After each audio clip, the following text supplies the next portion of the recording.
Hello दोस्तों, स्वागत है आप सभी का मेरे यूट्यूब चैनल पे। कैसे हैं आप सब। आज के इस वीडियो में हम लोग स्वर के भेद के बारे में अध्ययन करेंगे, जो कि उच्चारण में लगने वाले समय के आधार पे होगा।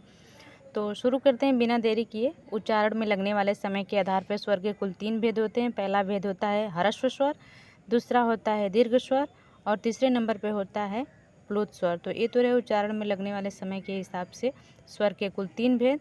अब हम लोग स्वर के एक एक करके सबकी परिभाषा देख लेते हैं। ह्रस्व स्वर में कौन कौन से स्वर वर्ड आते हैं, दीर्घ स्वर में कौन कौन से स्वर वर्ड आते हैं और प्लुत स्वर में कौन कौन से स्वर वर्ड आते हैं। तो स्वर वर्ड ह्रस्व स्वर वो होता है इनके उच्चारण में सबसे कम समय लगता है।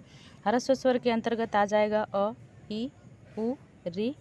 ह्रस्व स्वर के जितने भी स्वर वर्ड आते हैं इसे मूल स्वर भी बोला जाता है। तो मूल स्वरों की संख्या कुल 4 होती है, अ, ई, उ, री।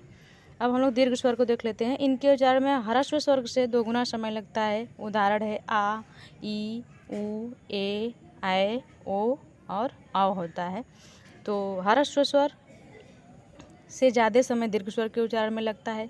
अब हम लोग प्लुत स्वर को देख लेते हैं। उसके उच्चारण में दीर्घ स्वर से भी अधिक समय लगता है। इसका प्रयोग मुख्य रूप से संस्कृत में किया जाता है, जैसे कि ओम। हिंदी में इसका प्रयोग नहीं के बराबर होता है। तो आज के लिए बस इतना ही। आप लोग का बहुत बहुत धन्यवाद। Thank you.